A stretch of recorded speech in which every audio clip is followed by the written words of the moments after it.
Agora o nosso objetivo é desenvolver formas diferentes para escrever a equação de conservação das espécies. Tá?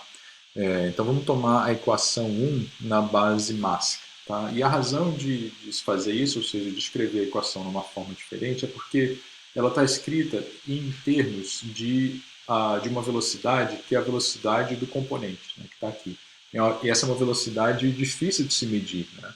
Na verdade, eu diria impossível de se medir. É um conceito, mas eu não consigo avaliá-la diretamente. Né? Ao passo que a velocidade média mássica, por exemplo, com um determinado instrumento de medição, eu vou lá e meço aquela velocidade. Né? E geralmente é interessante nós escrevermos as equações de conservação em função de propriedades mensuráveis, certo? Tá? Então a equação está escrita aqui, né? Eu só mudei ela um pouco de configuração, mas o RI aparece aqui do lado esquerdo, né? Eu tenho o termo de acúmulo e tenho o divergente, tá? Então eu estou abrindo aqui esse ρi do termo de acúmulo como um produto ρxi, né? E estou aplicando uma operação do cálculo diferencial aqui, ó, tá? Então eu estou chamando na verdade, estou abrindo o produto ρi-vi como a soma de uma parcela difusiva e de uma parcela advectiva, perdão, e de uma parcela difusiva, tá? Então essa parcela aqui é o ρiv, né, que é o componente se deixando levar com a mistura, mais a parcela difusiva, tá? E aqui embaixo eu estou aplicando, agora sim, aplicando algumas regras do cálculo, ou seja, aqui eu estou aplicando a regra do produto, né, nesses dois termos aqui, ou seja, a derivada com relação ao tempo do produto ρxi é um ρ dxi dt mais um x dρ dt, e aqui uma regra do cálculo ali, para esse termo advectivo. Ó. O div de ρxi v é igual ao xi div de ρv mais o produto escalar de ρv grade de xi, certo? Tá? Tudo isso aqui tem que dar escalar, certo? Então, esse div desse vetor aqui, né, é um escalar, e ele está dando exatamente um escalar aqui também, porque eu tenho xi div de ρv é um escalar, mais ρv, produto escalar, com grade de xi é um vetor, o produto escalar de dois vetores dá um escalar, certo? Mais o div de ji, que na verdade é todo esse terceiro termo da equação de cima aqui, tá? Então, simplesmente substituir o termo ali do fluxo relativo pela relação constitutiva da lei de Fick, tá certo? A gente nota que esse termo aqui, ó, que eu estou cortando, né, esse xi dρ dt mais xi div de ρu, pela equação da conservação da massa da mistura, ele é zero, uma vez que ele é simplesmente o xi que multiplica aquela equação, que é o dρ dt mais o div de ρv, e isso é igual a zero, certo? Então eu acabei simplificando a minha expressão também, tá?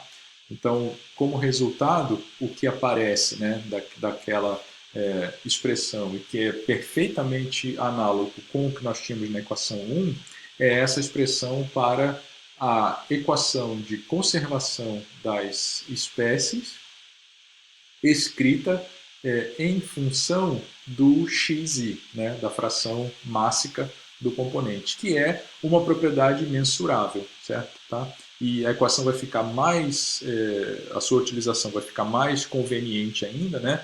Daqui a pouco, quando a gente substituir a lei de Fick aqui, que é proporcional ao grade do xi. Então vai ficar todo mundo, né, todos os termos, em função do xi, da fração mássica. Tá? Então é uma propriedade mensurável e que é, na verdade, a variável dependente dessa equação de transporte. Nota que o V que aparece aqui é a propriedade é, é, mensurável também, né? E é a variável dependente, por exemplo, da equação da conservação da quantidade de movimento. Tá? Então, num problema acoplado, digamos assim, que eu tenha o transporte de uma espécie química, a dispersão de um poluente, por exemplo, tal, eu resolveria essas duas equações acopladas, certo? Mas tem uma outra coisa interessante nesse slide aqui, que é o seguinte: essa é a chamada forma não conservativa da equação de balanço das espécies. Tá? E aparece esse termo em parênteses aqui, né? Ele é conhecido como a derivada material da propriedade transportada. No caso aqui, a fração máxima, certo? Então, essa chamada derivada material é um conceito, né, que aparece na mecânica do contínuo e que muitas vezes a gente vê ele no contexto da mecânica dos fluidos e tal, da convecção também, né?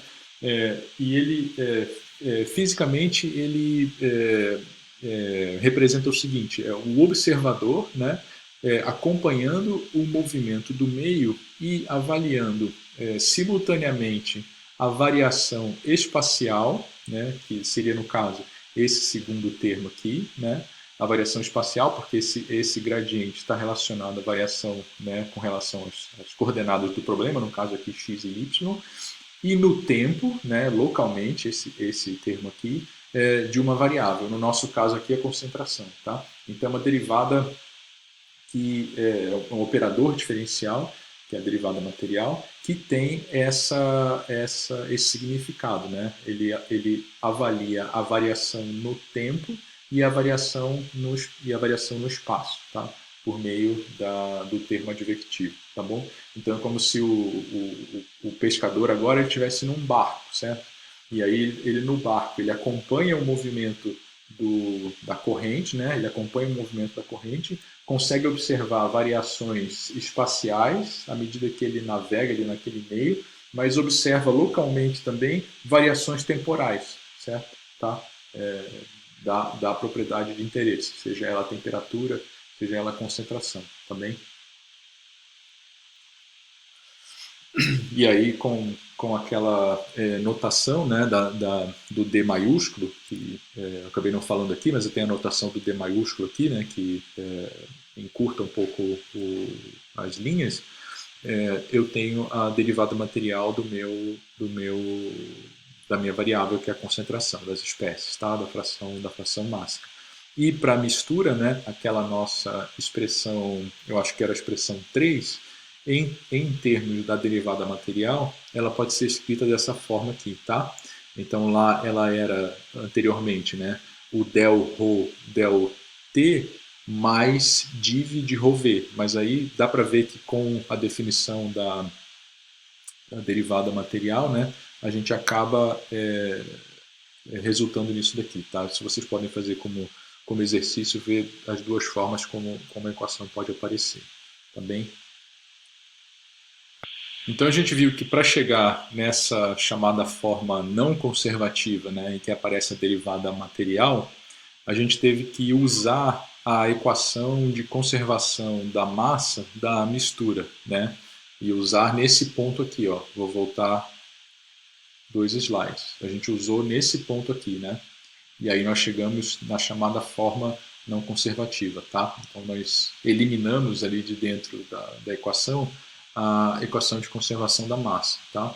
Mas eu, assim, poderia não ter feito isso. Eu poderia ter, nessa expressão na linha 2 aqui, ter substituído a lei de Fick diretamente aqui, certo? Como foi feito aqui, né? Eu poderia ter substituído aqui e ter convivido com essa expressão nessa forma, ou seja, a minha equação poderia ser ainda muito válida, né? Escrita em função do xi, contendo esse termo, né? Sem desmembrar nesse produto aqui, né?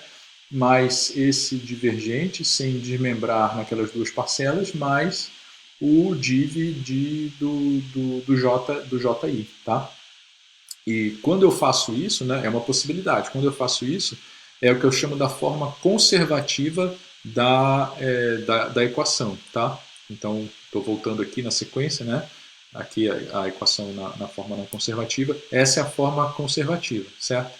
Então, eu permaneci ali com o meu produto dentro do operador derivada temporal Rho, X, I, e estou escrevendo aqui para a mistura binária, tá? Já para adiantar aqui, para facilitar. Então é o produto Rho, X, I, mas que na verdade é o Rho X1, que é o Rho1, né?